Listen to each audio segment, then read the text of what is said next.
technically you're telling me that you've been doing your masters for free. Yeah, so the first day, my professor told me that best time that you should have applied for an internship was yesterday. You don't have to apply for it exclusively.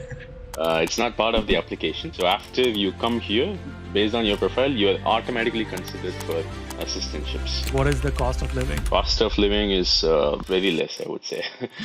And you So got yeah, the RA position from the first semester itself.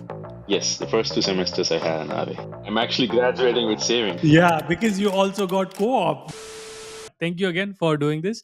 Really means a lot. Before we started the recording, I said like you're the most aggressive guest I've ever met because you really wanted to push for this and wanted to let people know about this information. So I'm glad we are doing this. And before we get started, let's do a quick intro. Where are you from? Something about you, and like what are you doing right now, and where you did your bachelor's from? Thank you, Yudi, first of all, for giving me the chance. I'm from Chennai. I come from a small place outside of Chennai. That's where my native place is, a town. What I'm currently doing is I'm in the master's program in business analytics at OSU. And then your bachelor's, where did you like? What did you do your bachelor's in? I did my bachelor's in computer science from Okay. Anna University Nice. in And Chennai. then did you have any work experience before you moved, or was it directly from bachelor's to master's? I did have 3 years of work experience in the analytics space before coming here. Was it hard for you to transition from working full time to becoming a full time student? It definitely was hard, I will say. Hmm. Uh, Sometimes it gets very hectic because Hmm. I'm working and studying, like you said. But it's definitely manageable. It's taught me to kind of plan my schedules better and, When you say kind of plan. working right now, like what do you mean? So I am doing a co op. I'm doing like a full time Hmm. co op slash internship. And I'm also taking a full time coursework. Hmm. And but you obviously didn't have co op in the first semester, correct? No, I didn't. Got it. Okay. Let's do quick profile check because I think everyone likes to know what is the profile. So, what was your GRE, TOEFL, and GPA before? And yeah. So what was that? I know that you already have 3 years of experience. Yeah. I had 315 in my GRE and I took up the IELTS because I was trying for universities in other countries as well. I had an IELTS of 8 and that was about it. And then your bachelor's score by any chance? Do you remember what was your GPA? Yeah, I had around 7 out of 10-point GPA scale. And okay, nice. Okay, cool. And then 3 years of experience. So that's a pretty good profile. And I'm interested why Oklahoma State University, because it's obviously not very well known. So before we get to that, how many universities did you get admits and rejects from? I got admits on 3 universities. I applied to around 6 or 7. I got rejects from 2 universities, and I did not hear back from 1 or 2 universities at all. Okay. What was the admits from? I got it from OSU. I got it from Syracuse and TAMU, Texas A&M. Okay, nice. When you were choosing that decision, like, okay, I want to choose OSU, what were some of the factors that made you feel like, okay, I think this is the university I should go to? And why did you choose that? More than OSU, I would say OSU is a very good college. It's a public university. It's obviously the flagship university in Oklahoma. But then I chose it for my program. My program is like highly ranked. It was ranked ninth by Fortune among business analytics programs in the US.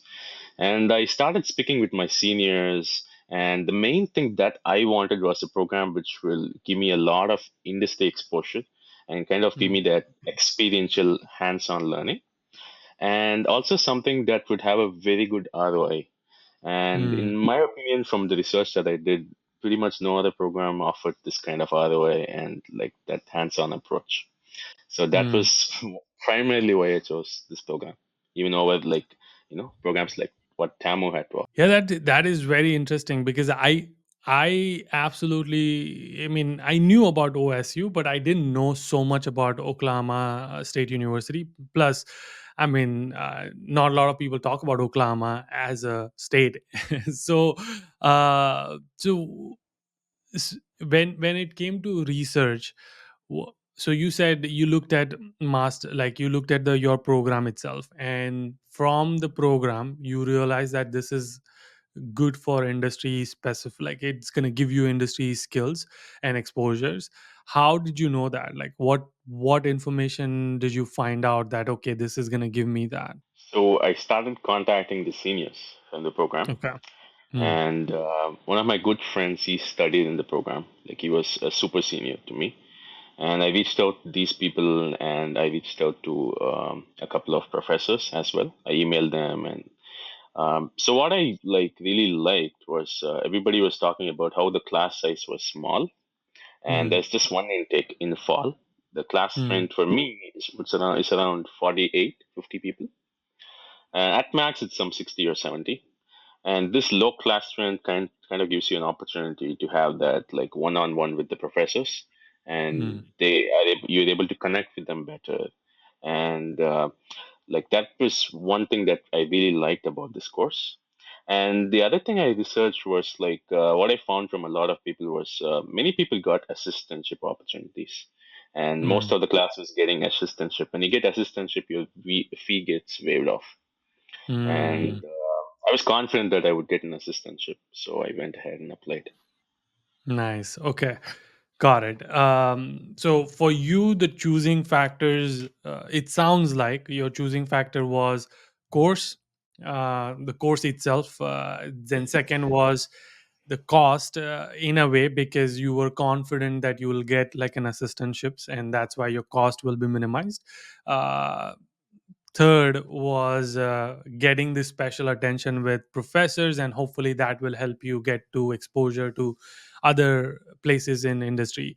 So that's those were the three factors. You kind of narrowed it down, and based on that you made that decision. And obviously the way you got it is by reaching out to people and professors, and that's how you got the information.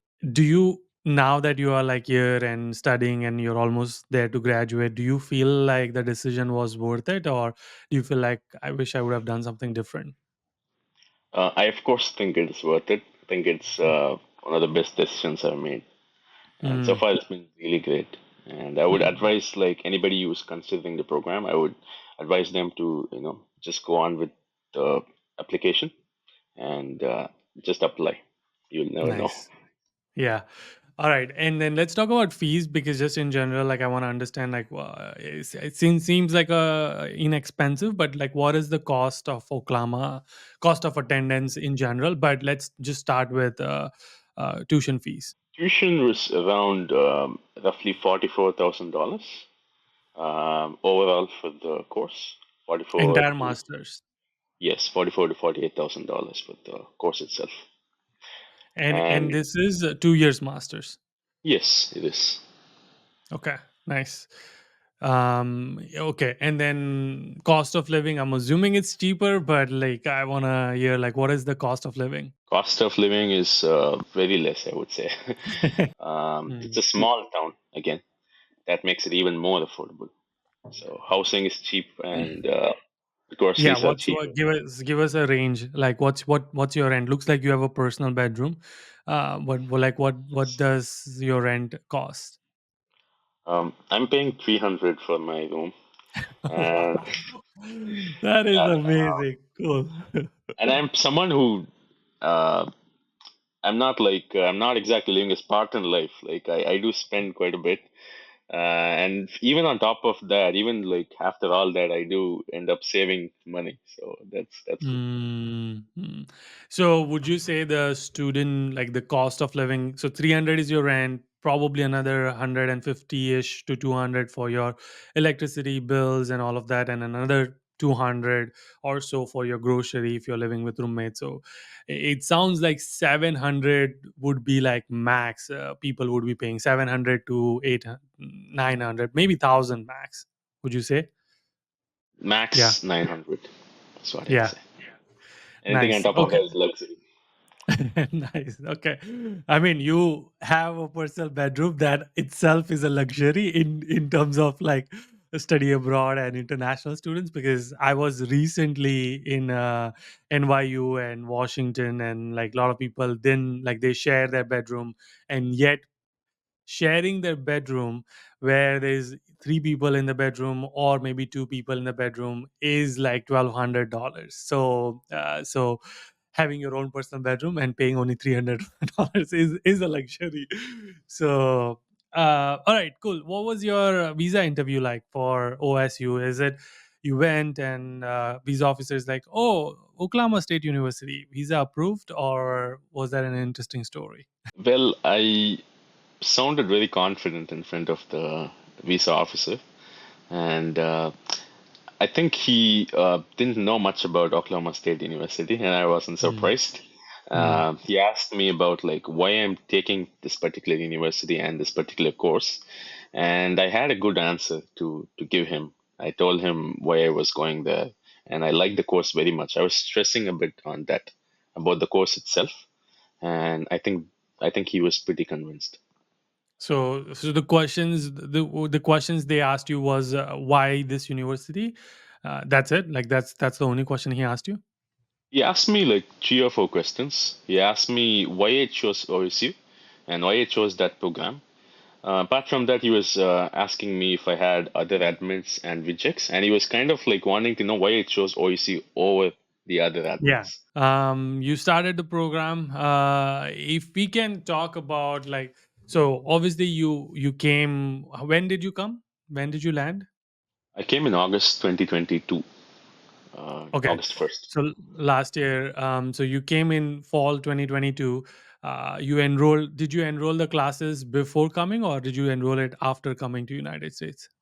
I enrolled after coming here in the Okay. classes. Yes. Chicago was your port of entry, but what's the airport you have to go to for Stillwater? So from Chicago, O'Hare, I flew to OKC, Will Rogers Okay, see. International Airport. And from there, the ISA folks, the Indian Student Association folks, gave me a ride to Stillwater. Okay. So you obviously talked to them, they helped you, they prepared like some form of someone came to pick you up. So you all of that was prepared before you flew in, correct? Yes, yes, yes. Nice. And what about the apartment? Did you do it before flying or was it after you've landed? So the apartment, there was this WhatsApp group where people from the same program they all joined the WhatsApp group, and I joined that too. That was for like kind of like pooling people up who wanted to find accommodation and all that based on some shared interests. I found people from Chennai, a couple of folks from Chennai as my roommates, and we all started looking for apartments together. And we got some like a couple of seniors helped us, and that's how I got my apartment. I was in a different apartment in the first year. Now I live in an individual house with 3 rooms. Let's talk about the coursework which you've been talking about. How is the course structure, and like what are the core courses, what are the elective courses, which one are you taking, which one you took it in the first semester, etc. All right, looks like you need 33 credits, and these are the core courses. Wow, there are a lot of core courses. Yeah. But okay, 37, and out of 37, 22 are the core, which is looks like these, and some of them are research and communication. So that's interesting. Um, which one did you take in the first semester? Did you take from core courses? Okay, I took a core business analytics course. It's called Descriptive. And the other ones were like I took statistics for data science, and I also took programming for data science, as well as I took that research and communication that you were seeing. Right, that's an interesting course because what happens in that course is that was one of the like reasons why I joined this course. Uh, People actually team you, uh, you are in a team where you kind of help Mm. an actual company to on a business analytics or like a data science engagement. So it's an actual project that you're doing for a company. That's one of the hallmarks of this program. It has tie-ups with various companies in and Oh around the state, wow. and the program director he ensures that there's good visibility among the companies, especially in regard to this program. So that So really. how does that work? That's very fascinating. So you enroll in this, then let's say you chose research for first semester or second semester. If you choose for first semester, do the director of your course then tell you like, hey, here's the list of company, which one are you interested in? Or here's the list of company, these are the open projects they have, and then you pick one or they pick you? Like, how does that work? So that one, they kind of look at your interests, and you are assigned a project based on your interests. For example, if I want to work for in the nonprofit space, you will get a project with a company that works in the nonprofit space. People who opted for that this time, I think they got Oklahoma Center for Nonprofits, OKCNP. And I wanted to do something in the logistics and retail space, so I got a company that was in that space. So it's Hmm. based on your interests purely. From step by step perspective, like you enroll in the course, what happens next? Yeah. So, like everybody enrolled in research and communication, it's a core course, and after that, what happens is like they have this portal where they kind of gauge your interests. You tell them this is Okay. what I'm interested in, and you'll Right. have to answer like questionnaires, and based on that, like people are assigned into teams, and I was like kind of like pooled with people who also wanted to work in retail. There were quite a few people who wanted to work in retail, so we had two teams for retail, working for the same project for the same company, and we were kind Hmm. of competing among ourselves. And this is how it happens. And it's year long. That means this course is in the first semester as well as it's in the second semester. This is not CPT, right? This is just a course. This is not CPT. This is just a course. Yes. That is interesting. And another thing is, do you get paid for this? You don't get paid for this. Again, it's like purely academical, and it's a course. It's part of the curriculum. Nice. Okay. Okay, interesting. Back to so obviously you took that and some of these other courses, and then the elective looks like there's marketing option, health analytics, cybersecurity, and a lot of others, supply chain as well. So that looks good too. Oh, there are some data engineering as well. So there's a lot of elective options as well. Um, and yeah, it looks like a pretty good. And even something I really liked is if you see the descriptive business analytics, they have a lot of tools mentioned, which I'm assuming you learned, like Tableau and Power BI, and hopefully you build some dashboards in your project. Yes, yes. I used SAS Via, Jump, and I was exposed to Tableau and Power BI as well. I worked extensively on Tableau Hmm. for the company engagement as well. Hmm. It Nice. helped that I Okay. had experience, but even if someone, they let's say they totally don't have any hands-on experience with Tableau, there are some workshops that are conducted, and they can always choose to participate in those workshops, and it's a pretty good learning experience, I would say. Okay, let's talk about assistantship, because I think you have one, and you mentioned like a lot of people actually also get one. So, what are these assistantships? Is it teaching? Is it research? Or is it GA? And how does it work? How did you get it? So these are teaching assistantships. Most are teaching assistantships, and a few are research assistantships. Again, my class strength was around 45, give or take, and around, I would say, 35, 36, I guess.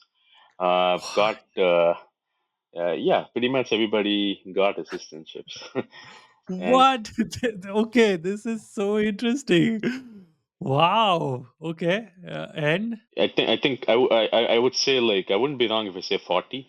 Pretty much most of them got assistantships, and most of these assistantships are teaching assistantships that the program director, he himself assigns these teaching assistantships to people based on their profile. And some people get research assistantships. I got a research assistantship. Okay. In for application purposes, like if I joined OSU, I want to get a teaching assistantship. Is it that you have to like apply, or is it just pretty much based on your profile? Program director is gonna like assign you and ask you. How does it work? Like, do you have to apply for it, or do you just get it? So you don't have to apply for it exclusively. It's not part of the application. So after you come here, based on your profile, you are automatically considered for assistantships. This is so different because in most of the universities, I actually been to so many universities, and my university as well, we have to reach out to professors, or professors will say like, hey, I have a couple of TA positions open. If anyone is interested, feel free to apply for it. And then people apply for it, and then they get considered, and then there's an interview process and all of that. You are saying for OSU students, based on the profile, they get an email or something, I'm assuming, that hey, here's a position, TA position, are you interested in it? And then most students like, yes, I am. Is that how it is? That's how it happens. And most people just get TAs just like that. And me personally, Oh. yeah, for RAs you have an interview, and because you're actually working with a professor, and you're aiding him in his research. I actually worked for OEC Healthcare in Tulsa. Hmm. Um, so I was actually working as an analyst right from my first semester. Uh, And you so got the yeah, RA position from the first semester itself. yes, the first 2 semesters I had an RA. Wow. Okay. Is there a pay difference between TA and RA, or is there any benefits difference, or pretty much regardless of what you get, everything is same Be it a TA or an RA, you get the fee waiver, which means your entire fees is waived. A part of the fees, a base fee for you have to that pay. semester? Yes, yes. Around $2,800 you'll have to pay for that semester. That's it. The rest of your fees get waived off. And you can pay that very well because you get a stipend. The TAs get around, after taxes, they get around $1,200. And I used to get around $1,600. So RAs get paid a little more, TAs, $1,600 for entire semester or for a month? for a month. Oh, wow. Wow, okay. So obviously you can pay off that $2,800, plus you can pay off your living expenses because it's only 700, 8 to $900. And so technically you're telling me that you've been doing your masters for free. I'm actually And going to graduate with savings, a bit of savings in there. yeah, because you also got co-op, which is Yeah, we're gonna talk about that now. yeah. But this is it's so boggling to me that one, nobody's talking about this, and two, it's like a hidden gem. I feel. I mean, It is. why? Think about like your other choices, right? Tamu, you would be end up having a loan of like 75,000 to $80,000 because it's expensive. Plus, Yes. it's filled with so many people. Like there's gonna be 300 per people in your classes. So you're not gonna have all these exposure. Plus, this course which you talked about, where you get to work with an actual industry for a year. Plus, you get TA and RA. Wow, I mean, yeah, nobody would want to be in Oklahoma, but I mean, to get your masters done for free with some savings, it's yeah, it's a blessing. I think this is. I'm so glad we did this. I Yeah, feel this like program was a real blessing to me. I'm so grateful. Seriously, yeah. yeah, yeah. Okay, cool. So let's talk. So obviously, a lot of people have GA, TA, on-campus opportunities are plenty. If they don't get GA or TA, then are there other on-campus jobs like desk jobs and other jobs if they don't get TA, GA? Yeah, a few people didn't get it. I think 5 or 6 people, I guess.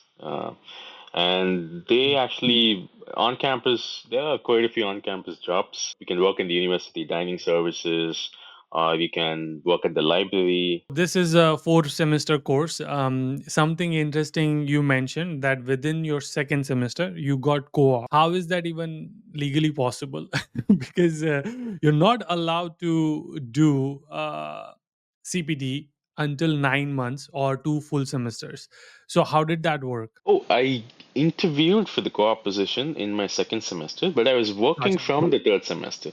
The entire Oh, third and fourth gotcha. semesters, I will be working for 11 months in a co-op. And so obviously I'm assuming that you're doing co-op, so that's why you dropped RA position. Yes, yes, of Okay. course. Uh, Yeah. And then obviously you will finish the course. Okay. So let's talk about, because co-op, you got it in 2023, which is the peak of recession. Companies are not hiring, but yet you cracked the co-op. How did that happen? Like, what's the process? When did you start applying for it? Yeah, it might appear too good to be true. A lot of things that I'm saying, Yudi. And I applied for quite a few companies, but the very first interview I had was from Tradens, and it was a Okay, let's company. let's take let's sorry to pause you. Let's take a step back. When did you, like, what's the timeline? So you came in fall 2022. The recession was like, the jobs, like, people were not getting jobs during that time. So you finished your first semester. Did you start applying in the first semester? Did you start applying in second semester? I started applying actively from the second semester, I would say. Okay. I would say I'm a bit late. I would always advise people to apply to internships as soon as they come here. But I applied from the second semester. Of course, the course was like hectic, and I was also doing my assistantship. So I applied like whenever I got time. I did apply in the first semester, but not as much as I would have liked to, because I started applying for it actively in the second semester. I realized that it's recession time and I needed to get something. I needed to engage proactively with the recruiters, and that's why I started looking for internships actively from my second semester. That's around from January, I would say January on. Okay, take a step back. This Talk about timeline. So you landed in August, fall 2022. It's a peak of recession. Like, companies are not hiring. At this point of time, when did you start applying? Is it in the first semester? Did you start applying in the second semester? I started applying in the first semester, and I got Mm. this co-op in the first semester itself. I started applying from, I came here in August, and I started applying from October, I would say, October Mm. end. Should have applied earlier, but I started applying actively from October. Even though you applied in October, you still feel people should start applying as soon as they land. Correct? Yeah, so the first day, my professor told me that the best time that you should have applied for an internship was yesterday. It's the very first day I came to class. So, Okay. Ideal timeline is August, September, October. I've said this many times before, but this is the ideal time. They should start applying. You applied for it. And at this point you are applying online, and you are applying for summer internship. So you're typically looking for business. Is it, what role were you looking for? Data scientist, data I analyst? was looking for data scientist, data analyst, business analyst, everything under the sun in analytics. Okay, got it. And then you happen to obviously got a co-op, which is 11 months. So how did that happen? And, like, how many interviews did you end up getting? I got a couple other interviews apart from the one I'm actually in right now. So here's how it works. Like we have a lot of these board companies, and these companies which actively recruit from the program. So Tridents was one company that has been actively recruiting from my program. Every year they pick 3 or 4 people from my program, and my program director, like whenever there's an opportunity coming up, he reaches out to students on teams saying like, "Hey, an opportunity is coming up. Upload your resumes." I will send them to the company, and if you get shortlisted, you'll go ahead with the interview. And that's how I applied. I got shortlisted, and I got the interview, and I got the co-op. So obviously OSU did play a part in this, because the company is already hiring from OSU. Is this the same for, like, a lot of these, like, 50 other students, or how many students do you think got it from your batch? Pretty much everybody got an internship. What? Uh, yeah, everybody got. Summer 2023 internship. Mhm. Everybody got it. Yeah, 100%. This Not is, everyone got 11 months, but like pretty much yeah, everyone yeah, got like, some got an internship. internship. Wow. This is so mind blowing. Okay, great. So in your case, you applied for this company usually hires for OSU students. Did you apply online or did you saw it in the portal, in the handshake portal? Just applied when my program director he said there's this opportunity coming up, and I just uploaded my resume, and then the HR gave me a call, and I didn't apply for the role in the company portal or in the handshake portal. Hmm. So this is how Okay. it happened. I can share my resume for sure. You can share it with people. But what I really think sets you apart in your resume, and this is something that I followed as well. You need to mention those quantifiable numbers, that the impact that you created, whatever it might be. You might not always need to mention cutting edge tools or software that you worked on. Of course, that is good. You should mention your skill sets, your tools and technologies you worked with. But if you see in my resume, I would have mentioned I did this, and because of this, this resulted in a 20% increase in ROI. This resulted in like a 30% increase in web sales or whatever. So, like directly linking the impact of your work with that number, that will really help people to see uh, at first glance, hey, this person has created this much impact because of his work. And that will really help people to stand out, I would How say. much time did you spend in building your resume? Was this something because you worked in India and you knew how to build it, or did you come here and then build your resume? I came here and built my resume. I would say I took inputs from a lot of people, and I think I put some work into my resume. That's the first thing I did after coming here.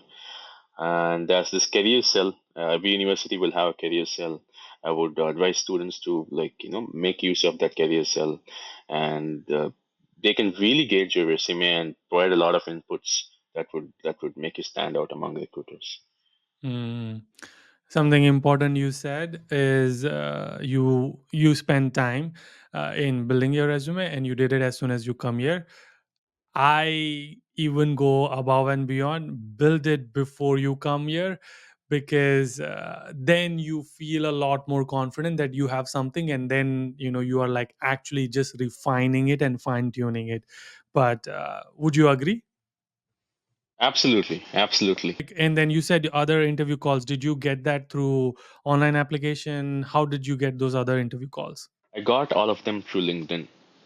Okay, Um, through LinkedIn. LinkedIn is yes.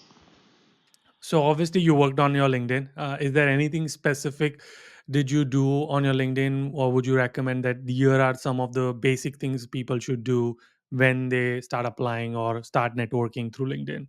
So have a good tagline on LinkedIn, Hmm. and make your profile visible to recruiters. Say that you are actively looking out for positions. And I would say that everybody applies to a job, right? Like one job gets so many applications from people, and you should reach out to the recruiter. I'm sure you would have spoken about this in your videos as well, but you should reach out to whoever the hiring manager or recruiter is and drop them a message hey, I applied to this role, I read about this role, I really like this role, this is what I like about it, and I also applied with my resume, have a look. So if you make them if you give them the impression The that you are question interested. really comes down to is how do you find resume recruiters and hiring manager by looking at the job position? If you can actually, a lot of times, what I how the way I find recruiters and hiring managers is you just go to LinkedIn, go to their job posting, whatever. Sometimes people post these jobs, right? Like you see them posting, recruiters posting these jobs and these positions. So you can actually search, look for these posts which are job posts, and that's how I applied. So I'll directly know who is the person who's actually hiring for the role. Apart Hmm. from that, if you apply, what I actually do is if I apply, I would just among my connections, I would just reach out to people who are working in that company, saying, "Hey, would a referral be possible?" And who is the recruiter or hiring manager? And sometimes they have an idea. This is the recruiter, hiring Hmm. manager. Hmm. So that's Hmm. how I understand who the Yeah. recruiter is. Yeah, and then the third part of the tech, so those are the two definitely I've talked about it before, and then the third technique for people who are watching is once you apply. then you can go to the company, unless the company size is massively big. Even if it is massively big, this will still work. Like, you can filter it. You go to the company, then you go to the like people pay tab, and then you filter it to the location you're applying for, and then you can start filtering by HR, or like recruiter or talent acquisition. Now you have filtered it down to 4 people or 5 people. You can also filter it from the department you're hiring for, and finally you have 4 out of 4, one of them is hiring for this, so message to all of them. And then that's how you get it, if you don't find it from the first 2 option. But cool. So you got other interviews through applying online through LinkedIn, and obviously you went with this process, the one which you're working on. So this is called data science consultant. Is that the role? So I offer data science solutions. So it is a consulting role. You get to work with a diverse set of clients, diverse set of projects, and that will actually help you to understand what you like and kind of like narrow down your interests and focus more on that area. My interview was like it had 2 or 3 rounds. First one was obviously an HR call, and after that I had a technical round, and then I had like a round with the manager. In my case, it was with the CTO. In the technical round, is it the assessment, like, and you have to do technical coding, or is it more like a technical question and answer? It was both. So I Hmm. was tested on my SQL. It wasn't like live coding environment where you had to actually write and run SQL queries, but they check a lot for your logic, the way you Hmm. kind of approach a problem. And it was like a conversation that I had with the person. And they also asked me questions like general questions related to data science, related to statistics, and all of that. Got it. Okay, let's talk about like, what's the salary range? Is this your co-op in Oklahoma? Like, do you have to go out, or is it still like all there? It's an entirely remote 11-month co-op. Nice, cool. So nice, low cost of living, high pay. What does the pay look like for these 11 months co-op? You don't have to give me your salary, but like, what does the range look like It's typically like people are paid after taxes. It's around 42 dollars an hour. per That's hour? Okay, gotcha. yes. Okay, and can you do are you doing 40 hours or 20 hours? I'm doing 40 hours. Oh, wow. Nice. Okay, so 1,600 to $1,800 per week, and that's roughly. And you said after taxes. After That's taxes, impressive. yeah, That is impressive, because then you are taking home roughly like $5,000 to $7,000. that would be That's correct. Wow. Okay. That is huge for a student, because if you think about 11 month, $55,000. I'm taking the lower end. You're probably making. I mean, I'm guessing like from the range, we're probably making on the higher side, but 5,000 is the minimum. So $55,000 as a student, you're making that. Um, you're able to pay off your everything, and you will graduate with like 20,000 $30,000 savings, hopefully with a full time job too. Is that true? All of that is true. Yeah, yeah, yeah. What a feeling! How do you feel? It's been great. Like it's just a blessing. This entire thing just came my way, Yeah. and I got a car recently, a couple of months back. So I Which car also did like you buy? traveling. Um, I I bought a used 3 Series from a friend I knew here. Yeah, Used what? a 3 Series. Oh, BMW. Yeah, yes, yes. I'm a car nut, I would say. I Of confess. course, of course. I mean, if a student is buying a BMW, then yeah. But that's awesome. Did you before coming? Did you have fear that what if these things don't work out? Like, I'm dropping my nice job, 3 years of experience, pay is coming in, and I'm taking this. Did you take loan? How did you like? How are you I did gonna? take a loan. I Yeah. did So take a you loan. Right. So you were going to take $50,000 loan. Did you pay off your loan? I never had to use my loan in the first place. Oh, right. Yeah, of course, because you got uh, RA and then tuition waived off, and then yeah. that's right. That makes sense. The That manager is still so. calls me actually to get my loan disbursed, and I tell him I'm sorry. Yeah. Oh, that's awesome. All right. So now that you've completed 3 semesters, you have RA position, you have like co-op. What are some of the hard truths which you faced or which people have been saying and like not really like understanding? These are the hard things people will face. You think that we should share with people? Of course, you should know what you are getting, and you should know what you signed up for. And obviously, like something that many people would face is like that feeling of loneliness and the feeling of being away from family, especially if you lived with your family all your life. So over here, the culture is like nobody like gives you anything on a plate and tells you, hey, this is what you need to do. You need to do everything on your own. Even the I would say the like university, it provides you a lot of resources. There is obviously like my program does so much for me. It's a little different from other programs. It takes care of the students. um, but like you have to put that effort yourself. You have to know like what you are interested in.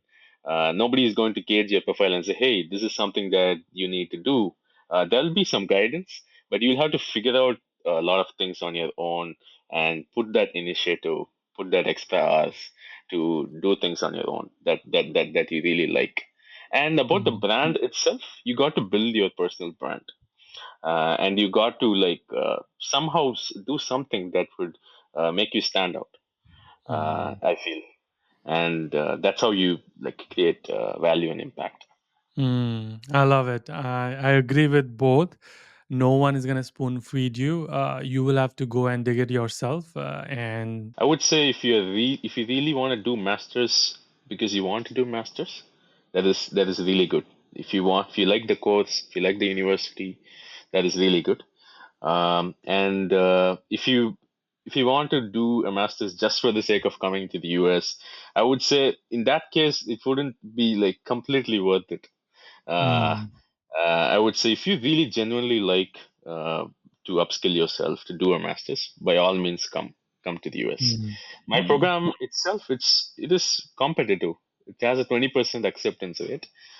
So if you manage to get in, if your priority is like you want a complete hands-on experiential learning approach, like I said, you have this industry project, and people get these 11-month co-ops. You can't ask for better as an international student. mm. So do apply.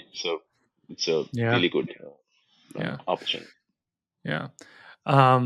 What about where now? I mean, there are people who focus on NYU and TAMU and like these branded colleges versus OSU. It doesn't have that brand. So, do you agree that people should go to the top university or branded, or you feel like that's waste of money? The top universities have a very big advantage in that recruiters easily know that this person is coming from this university. He must be like he must have the technical chops. He must have the intelligence and all of that. But what I would say is like you need to evaluate what your priorities are. Mm, And mm, like I said, if your priorities are you want to do a course with very good industrial exposure and the ROI, like I don't know of any other course which offers this kind of ROI. At least in my case, that's how it's been. So in yeah. that case, yeah, it has Mm, been really good. I yeah. would say Yeah. let's stay this course. Yeah, I mean, so I was recently. I was in Washington D.C. and New York last week, and I went to UMBC. Very similar to OSU. I was mind blowing. Like 55% of the students have like tuition fees waived off and stipend and everything. So it's very similar to OSU. But I was also in GMU and NYU, and their fees is like $70,000 to $100,000. I feel graduating with $100,000 debt. is so much stressful than graduating with $15,000 of savings in your bank account. Like, who cares if you don't get a job? You have $0 debt. Like that position you are in, you are able to make so much better career decisions. Thank you again, Joe Austin, for doing this. Really means a lot. And thank you for making me aware of Oklahoma State University. And hopefully, all these people can be also aware of this. And Oklahoma State, if you're watching this and you get more students, please send some money my way as well. But again, thank you, Joe, for doing this. Until our next one. Keep smiling, keep hustling.